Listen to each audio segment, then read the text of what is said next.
ஒழிப்புன்ற அந்த வார்த்தை அதை சொல்றதுக்கு முன்னாடி உதயநிதி ஸ்டாலின் சொன்னது என்ன?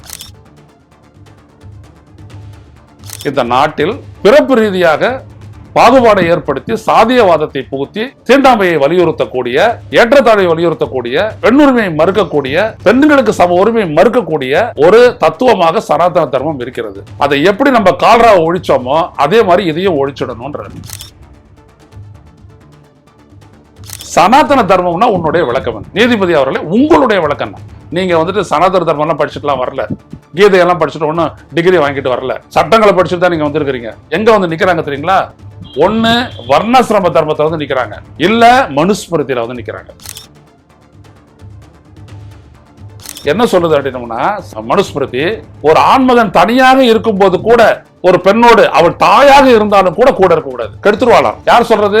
மனுஸ்மிருதி சொல்றது. இந்த மண்ணுல சனாதன தர்மம்னு சொல்லிக்கிட்டு சாதிய தர்மத்தை ஒழிப்பதற்காக நடந்த போராட்டத்தின் விளைவுதான் இன்னைக்கு தமிழ்நாடு உயர்ந்த நிலையில் இருக்கிறது. அனைவருக்கும் கல்வி, சமூக நீதி, சமத்துவம் எல்லாமே. ஜட்ஜ் ஆயிட்டோன்னு உளறீங்க, இதெல்லாம் நாங்க கேட்டதே இல்லை. என்னைக்கு இந்த நாட்டுல அயோத்தியை பத்திய தீர்ப்பு வந்துச்சோ அன்னையில இருந்துட்டு நீதிமன்றங்களில் இருந்தும் உளறல்கள் வர ஆரம்பிச்சிச்சு. உடல் வலிமையை உறுதி செய்யும் சிலாஜித், கவனத்தை மேம்படுத்தும் அஸ்வகந்தா மற்றும் உயிர் சக்தியை பெருக செய்யும் சஃபேடு முஸ்லி போன்ற இமயமலையின் உணவுப் பொருட்களை கொண்டு வந்து மிஸ்டர் பர்ஃபெக்ட் உருவாக்கப்பட்டுள்ளது. உங்கள் முழு குடும்பத்தின் ஆரோக்கியத்தை மா நேச்சுரல்ஸ் மூலம் உறுதி செய்திருங்கள். 100% இயற்கையான மூலிகை பொருட்கள் மூலம் உருவாக்கப்பட்ட மிஸ்டர் பர்ஃபெக்ட் மற்றும் மிஸ் பர்ஃபெக்ட் தலைமுறை தலைமுறையாக குடும்பங்களின் உடல் வலிமை, மன வலிமை மற்றும் மகிழ்ச்சியை பெருக செய்கிறது. உங்கள் மகிழ்ச்சியான பயணத்தை துவங்க www.mannaturals.com என்ற இணையதளத்தை பார்வையிடவும் அல்லது வாட்ஸ்அப் எண்ணிலும் தொடர்பு கொள்ளலாம்.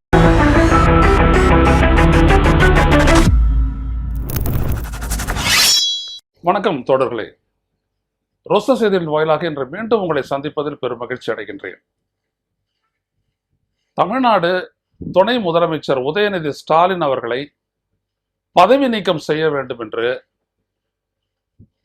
இந்திய ஒன்றிய அரசின் வணிக வர்த்தகத்துறை அமைச்சர் பியூஷ் கோயல் கோரிக்கை விடுத்துள்ளார். காரணம், சனாதன தர்மம் தொடர்பாக உதயநிதி ஸ்டாலின் பேசியது வெறுப்பு பேச்சு என்று சென்னை உயர்நீதிமன்றத்தினுடைய மதுரை கிளை சொல்லிவிட்டது. எனவே அவரை பதவியிலிருந்து நீக்க வேண்டும் என்று அவர் கோரிக்கை விடுத்திருக்கிறார். இங்க கவனிக்க வேண்டியது என்ன அப்படின்னீங்கன்னா, அந்த ஜட்ஜ்மெண்ட் 2023ஆம் ஆண்டு உதயநிதி சனாதன தர்மத்திற்கு எதிராக பேசிய பேச்சை கண்டித்த பாஜகவினுடைய கட்சியை சேர்ந்த அமித் மால்வியா அவர் என்ன சொன்னார் அப்படின்னோம்னா, தொடர்ந்து இது வந்துட்டு என்ன அப்படின்னோம்னா, இது வந்துட்டு இந்துக்களையே ஒழிக்கக்கூடிய, சனாதன தர்மத்தை கடைபிடிப்பவர்களை எல்லாம் ஒழிக்கக்கூடிய ஒரு பேச்சு. அதாவது அவர் என்ன சொல்றாருன்னா, சனாதன தர்மத்தை ஒழிக்க வேண்டும் என்று சொல்வதை போல சொன்னதன் மூலம் இந்துக்களையே ஒழித்து விட வேண்டும் அப்படின்னு அவர் சொல்றாரு.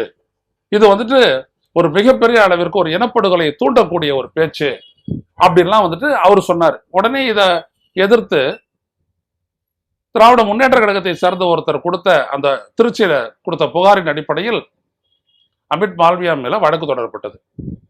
அந்த வழக்கு சென்னை உயர்நீதிமன்றத்தினுடைய மதுரை கிளையினுடைய நீதிபதி ஸ்ரீமதி முன்னால் விசாரணைக்கு வந்து அவர் 2-3 நாட்களுக்கு முன்னால் ஒரு தீர்ப்பை அளித்திருக்கிறார்.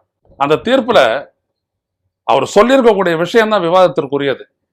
அது என்ன அப்படின்னம்னா, சனாதன தர்மத்தை ஒழிக்க வேண்டும் என்று உதயநிதி ஸ்டாலின் பேசியது என்பது அது ஒழிப்பு, எதிர்ப்பு என்று அவர் சொல்லவில்லை, புறக்கணிப்பு என்றும் மற்றபடியும் சொல்லவில்லை.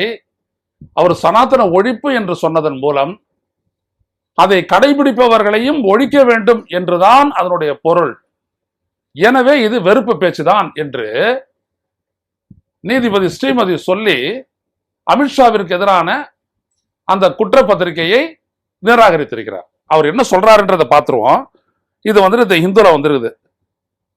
The entire case is on the word ஒழிப்பு. ஒழிப்பு என்கின்ற சொல்லுதான் இந்த வழக்கே, which is crucial. The word abolish would indicate that some existing thing should not be there. அதாவது abolish ஒழிப்பு என்று சொன்னாலே ஏற்கனவே இருக்கக்கூடிய ஒன்றை இல்லாதது ஆக்க வேண்டும் என்றுதான் அதற்கு பொருள். If it is applied to the present case, if Sanatana Dharma should not be there, then the people following Sanatana Dharma should not be there. சனாதன தர்மம் இருக்கக்கூடாது என்று சொல்வது என்ன அர்த்தம்னா, சனாதன தர்மத்தை கடைபிடிக்கக்கூடிய மக்களும் இருக்கக்கூடாது. யாரு? நீதிபதி ஸ்ரீமதி அவர்களுடைய அப்சர்வேஷன் இது, அந்த ஜட்ஜ்மெண்ட்ல.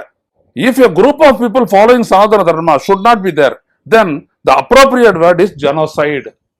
ஒழிப்பு என்ற வார்த்தைக்கு இன அழித்தல், ஜெனோசைடு, இன அழித்தல், இலங்கையில் நடந்துச்சு இன அழித்தல், அந்த மாதிரி இன அழித்தல் என்றே பொருள். If Sanatana Dharma is a religion, then it is a religicide. அதாவது மதத்தையே ஒழிக்கிறது. இவங்க புதுசா ஒரு வார்த்தையை கண்டுபிடிக்கிறாங்க, religicide, culture side அப்படிலாம் அவங்க சொல்றாங்க. Okay, it also means to eradicate the people by following any methods or various methods with diverse attacks on ecocide, factocide, culture side, cultural genocide. Therefore, the Tamil phrase Sanatana ஒழிப்பு would clearly mean genocide or culture side. In such circumstances, the post of the petitioner questioning the minister's speech would not amount to hate speech. அதாவது அந்த petitioner Amit Malviya பேசுறது இல்ல hate speech, ஆனா உதயநிதி ஸ்டாலின் பேசுனதான் வெறுப்பு பேச்சு என்று அவர் சொல்லி அந்த தீர்ப்பை எடுத்திருக்கிறார்.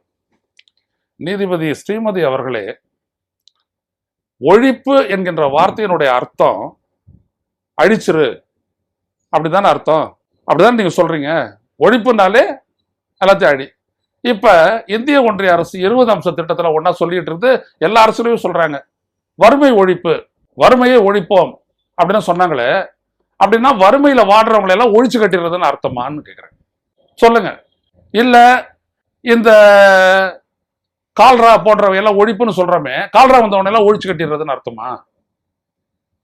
அப்புறம் கொரோனா வந்துச்சு, கொரோனா ஒழிப்போம் அப்படின்னோம்னா கொரோனா வந்தவனால ஊசி போட்டு சாவடிச்சு ஒழிச்சிடணும்னு அர்த்தமா?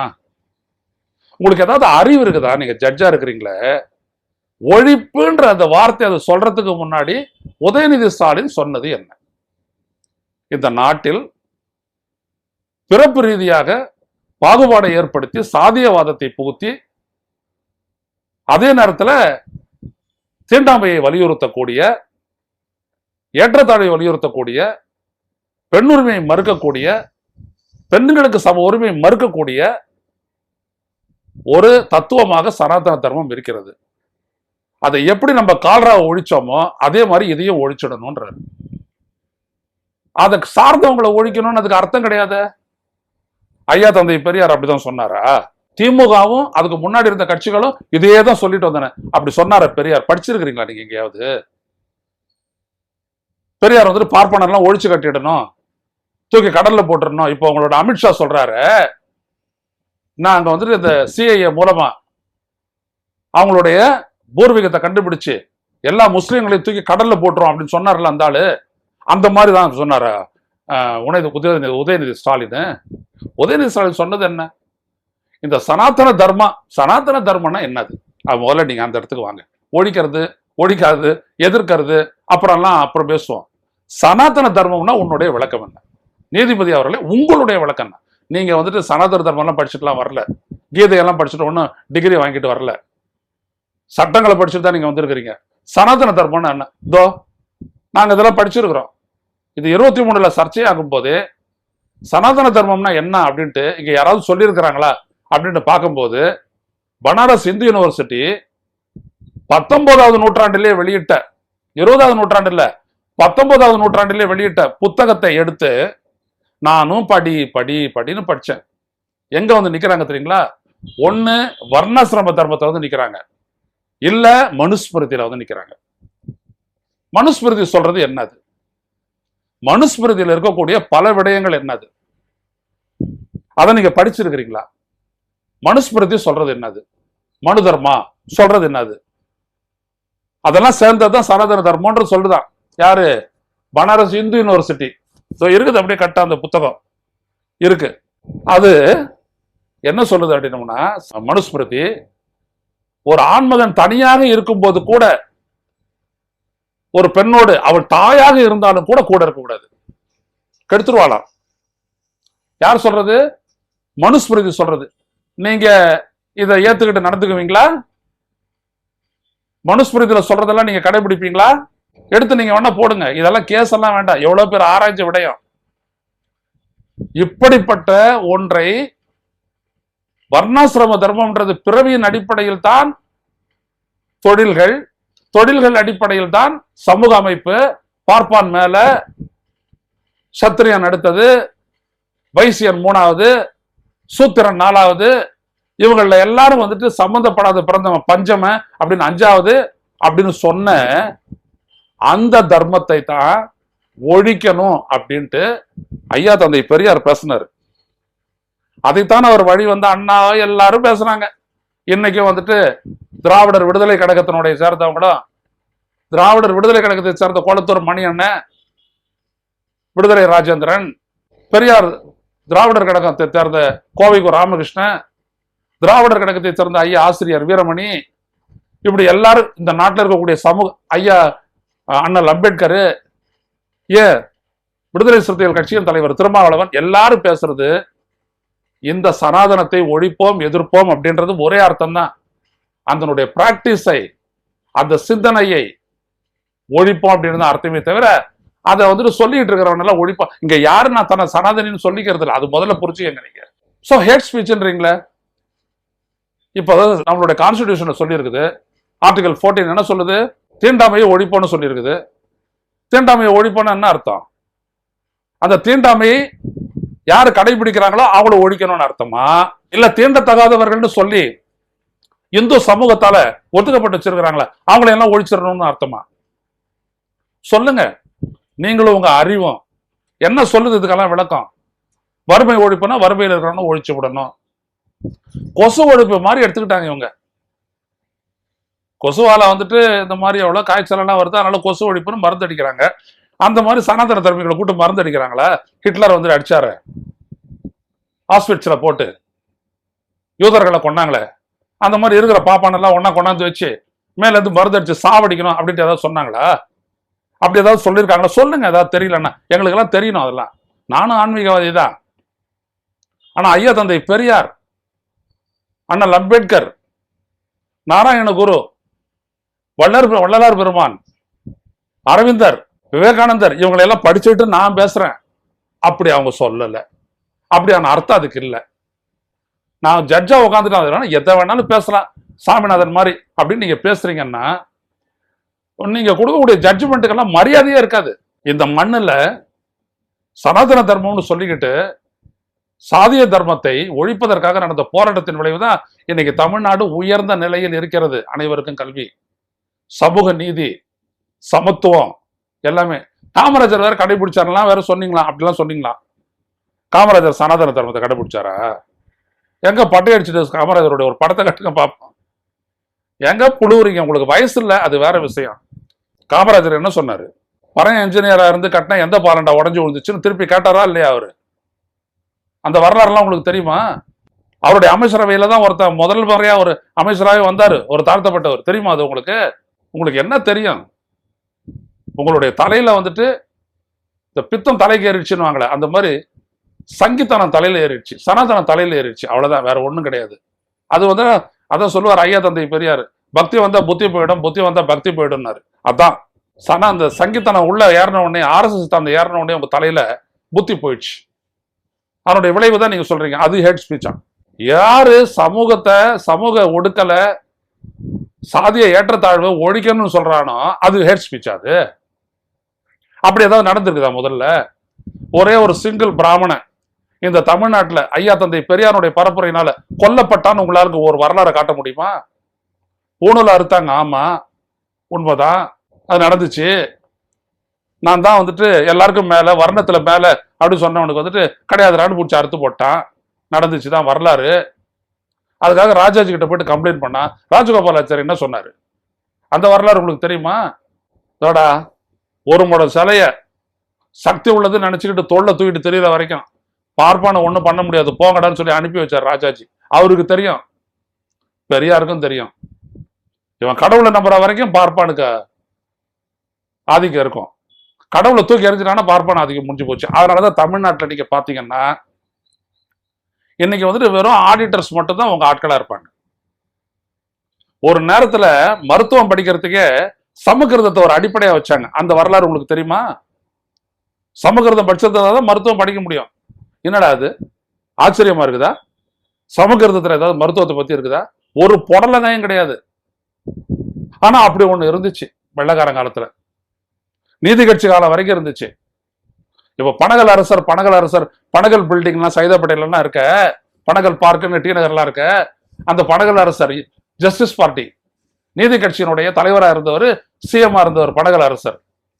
அவரு சமக்கிருதத்தை உங்களாட்டம் இல்ல, சமக்கிருதம் உயர்ந்த மொழி, சமக்கிருதம் தேவ பாஷை அப்படின்னு அப்படியே அந்த வானத்தை பார்த்து பேசுற ஆள் இல்ல. சமக்கிருதத்தை படிச்சுட்டு சமக்கிருதத்தை அதுல வந்துட்டு நல்லா ஒரு உரையாடக்கூடிய அளவு திறன் பெற்றவர், கல்வி அறிவு பெற்றவர்.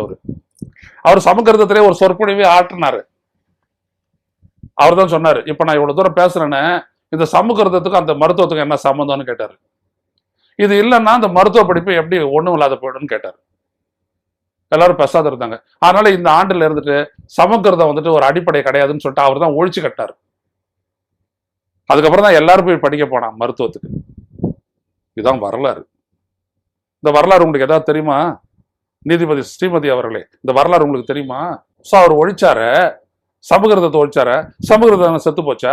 இல்ல சமஸ்கிருதம் பேசணும்னாலும் சாவடிச்சிட்டாராங்களா? புத்தி இருக்குதா உங்களுக்கு? நகைச்சுவைக்கு ஆளா வரீங்களே நீங்க. அந்த ஆளு போயிட்டு ஒரு கல்லு தூணை பார்த்துட்டு தியோடலைட் என்ன தெரியாது, சர்வே என்ன தெரியாது, ஒரு பொடலங்கையும் தெரியாது, ஜிஆர் சாமி அங்க ஏத்தி வை தீபத்தை அப்படின்ட்டு அந்த ஆளு ஓட்டு இப்படியா பேசிட்டு அலைவீங்க? ஒரு உயர்ந்த இடத்தை உங்களுக்கு கொடுக்கறதுக்காக ஐயா தந்தை பெரியார் எப்பாடு பட்டாருன்னு உங்களுக்கு தெரியுமா? இந்த இந்திய சமூகத்துல பூசல் செத்தா எடுத்துட்டு போயிட்டு பொண்டாட்டியை வச்சு கொளுத்துன அந்த சமூகத்துல அது நிகழாது இருந்ததுக்குன்னா அது ரெண்டு காரணம். ஒண்ணு தமிழர் பண்பாடு, இன்னொன்னு ஐயா தந்தை பெரியாருடைய இருப்பு, பரப்பு, பேச்சு. இதுதான் அதான் சொன்னார் அண்ணா. ஐயா தந்தை பெரியார் ஒரு காலகட்டம், ஒரு சகாப்தம், ஒரு திருப்புமுனை அப்படின்னாரு. தமிழருடைய சிந்தனையில் அவர் ஏற்படுத்திய மாற்றம் அப்படிப்பட்டது. குறுகிய காலம், புரியுதுங்களா? எல்லாத்தையும் கடவுளை வச்சு பண்ணான்றதுனால தான் கடவுள் பரப்பிக்க வந்தார். இல்லாட்டி இவ்வளவு பேர் பெண்கள் நீங்க படிச்சிருக்க மாட்டீங்க. நீங்க படிச்சிருந்தாலும் ஏத்துட்டு இருக்க மாட்டாங்க அவனும். அப்படியே வீட்டுக்குள்ள ஸ்கிரீன் போட்டு ரூம்ல உட்காந்துட்டு இருந்திருக்க வேண்டியதுதான். அப்படிப்பட்ட அந்த வழித்தொண்டர்லாம் வந்தவர் தான் உதயநிதி ஸ்டாலினும். இப்ப எங்களுக்கு தெரிஞ்சதெல்லாம் அவருக்கு தெரியும் அவசியம் கிடையாது. ஆனா சனாதன தர்மத்தை வச்சுதான் ஏற்றத்தாழ்வு இந்த நாட்டில் நிலைநிறுத்தப்பட்டது அப்படின்றது அவருக்கும் தெரியும், எல்லாருக்கும் தெரியும். நான் எம்ஏ சோசாரிச்சு, எனக்கு தெரியும். சும்மா ஒண்ணு உங்க பத்திரிகையாளர் உங்ககிட்ட ஒன்று பேசிட்டல, உங்களாட்டெல்லாம் கிடையாது. இதை வச்சிருக்கிறேன் அந்த புத்தகத்தெல்லாம், அவ்வளவு படிச்சிருக்கிறோம் நாங்க. நான் அரவிந்தரது படிச்சிருக்கிறேன், எல்லாத்தையும் படிச்சுட்டு தான் பேசுறேன். கீதையில இருந்துட்டு அரவிந்தரோட letters on yoga, secrets of the Veda, hymns to the mystic fire, synthesis of yoga, இவ்வளத்தையும் படிச்சுட்டு தான் நான் பேசுறேன். என்னைக்கும் விவேகானந்தர் ஒன்றும் சொல்லல இந்து, நான் ஒரு ஹிந்து, அந்த கடையெல்லாம் கிடையாது. ஐ represent the oldest religion on earth அப்படின்னு தான் சொன்னார். அவர் தன்னை வேதாந்தி அப்படித்தான் சொன்னார், வேதாந்திஸ்ட். அதான் தெரிஞ்சுக்கங்க நீங்க, வேதம்னா என்னது, அது என்ன சொல்றதுன்னு. அதை மறுத்தவர் தான் வள்ளலார், அதையே நீங்க புரிஞ்சுக்கங்க. சமரச சுத்த சன்மார்க்க சங்கம் அப்படின்னு அவர் சொல்லக்கூடிய அந்த தத்துவத்தை படிச்சு பாருங்க. 6வது திருமறையை படிச்சு பாருங்க. சும்மா உட்காந்து ஜட்ஜின்றதுனால எதை வேணாலும் உளறிட்டு போயிட்டீங்கன்னா நாளைக்கு எதிர்காலம் வந்துட்டு உங்களை கேவலமா பேசும். வரியை வாங்கிக்கிட்டு வரி பணத்துல வாடுறவன் ரொம்ப எச்சரிக்கையாவும் நேர்மையாவும் இருக்கணும், பொறுப்போட செயல்படணும். யூஸ் கோயில் ஏதாவது சொல்லிட்டு போட்டோம், அதான் ஊழல்ல பங்கு போட்டுக்கிட்டு ஜாலியா திங்கிறவங்க அவங்களெல்லாம் பத்தி கவலை இல்லை. ஆனா ஜட்ஜுங்களாகிய நீங்க என்ன பேசுறீங்க அப்படின்றத நீங்க முதல்ல பாருங்க. பெண்களுக்கு சம உரிமை கொடுக்கக்கூடிய இடமா the practice of Hindu religion, the so called Sanatana Dharma, Varnashrama Dharma, அது ஏதாவது ஐயா தந்தை பெரியார் தான் சொன்னாரு. பிறப்பு ரீதியா ஒருத்தனுக்கு கீழே இன்னும் ஒருத்தன், ஆனா அனைத்து பெண்களும் பார்ப்பன பெண்கள் உட்பட அவனுடைய ஆண்களுக்கு அடிமை அப்படின்னு சொல்லி அதையே உடைச்சு தெரியணும். அவங்களுடைய விடுதலைக்காகவும் நான் தான் குரல் கொடுக்கணும் அப்படின்னு சொன்னவர் பெரியார். இதெல்லாம் புரிஞ்சுக்கங்க நீங்க முதல்ல. ஒன்றும் தெரியாத ஒழிப்புன்னு வந்துடுச்சான். ஒழிப்புன உடனே அது என்ன வார்த்தை, இதெல்லாம் ஜெனோசைடு நடந்துச்ச, வார்த்தையில வச்சு ஜெனோசைடு பண்ணா இங்க இலங்கையில நடந்துச்ச, தமிழர் ஒழிப்பு நடந்துச்சு இல்ல, அழிப்பு நடந்துச்சு இல்ல, இந்திய ஒன்றிய அரசுடைய ஆதரவோட நடந்துச்சு இல்ல. அதுக்கு உங்களுடைய சனாதன ஆட்கள் யாரு, வாஜ்பாயும் அத்வானியும் அதெல்லாம் ஆதரிச்சாங்களே, அது எப்படி? ஒரு தீர்மானம் போட்டு அழிச்சிட்டானா? ஆயுதங்களை வச்சு அழிச்சான். அது முதல்ல புரிஞ்சுக்கங்க. உளறீங்க, ஜட்ஜ் ஆயிட்டோன்னு உளறீங்க. இதெல்லாம் நாங்க கேட்டதே இல்லை. என்னைக்கு இந்த நாட்டுல அயோத்தியை பத்திய தீர்ப்பு வந்துச்சோ அன்னையில இருந்துட்டு நீதிமன்றங்களிலிருந்தும் உளறல்கள் வர ஆரம்பிச்சிச்சு. அதான் ஒருவேளை இதுதான் களி முத்திருச்சுன்னு அர்த்தமோ? இது நீங்களே சொல்லுங்க ஸ்ரீமதி அவர்களே. ஒரு மனிதனுடைய ஒரு ஃபீலிங் எங்க இருந்து வருதுன்றத பாருங்க. இன்னைக்கு இவ்வளவு படமெல்லாம் எடுக்கிறானே, விடுதலைன்னு ஒரு படம் வருது, வடசரின்னு ஒரு படம் வருது, எல்லாத்துலயும் மூலாதாரமா எது இருக்குதுன்றத நீங்க பாருங்க. சாத்தியம்ன்றது அவ்வளவு சாதாரண விடயம் இல்லை. அதை புடுங்கி எறியறதுக்கான முயற்சியில் ஈடுபடுறதுனால தான் தமிழ்நாட்டினுடைய அரசியலும் பொருளாதாரம் சமூகம் மேம்பட்டு நிற்கின்றது. இதை நீங்க புரிஞ்சுக்கங்க. புரியாதையே பேசிக்கிட்டு ஜட்ஜ்மெண்ட் எழுதிட்டு இருக்காதீங்க. அமித் மால்வியாலாம் ஏதாவது அறிவுத்திறன் உடையவனா? ஹேட் ஸ்பீச் அப்படின்னு உலக அளவுல கண்டிக்கப்பட்டவன் இந்த சங்கிகள் தான். நீங்க அவங்கள வச்சுட்டு இன்னொருத்தர் ஹேட் ஸ்பீச் சிரிப்பா வருது உங்களை பார்த்தாலே, உங்களை நினைச்சாலே. பார்க்கலன்னு எதுவும் ஏதோ வாட்ஸ்அப்ல வருது, தமாஷா இருந்தது. நீங்களும் நம்ம பன்மணியார் தான் தெரியுறீங்க. என்ன பண்றது? தெளிவு பெறுங்கள், அறிவை பெறுங்கள். எல்லாருக்கும் இறைவன் கொடுத்தது அறிவு, பயன்படுத்துங்கள். மீண்டும் சந்திப்போம். நன்றி, வணக்கம். ஊடகம் கார்ப்பரேட் அரசியல்வாதிகளின் கைப்பாவையாக அடிமைகளாக இருந்தது போதும். இனி சாட்டை எடுத்து சுழற்றும் நேரம் வந்துவிட்டது. ஊடகம் பொதுமக்களாகிய உங்களுக்காக, உங்களாலேயே இயக்கப்பட வேண்டும். ஊடக சுதந்திரத்திற்காக உங்களின் பங்களிப்பை இன்றே அளித்திடுங்கள்.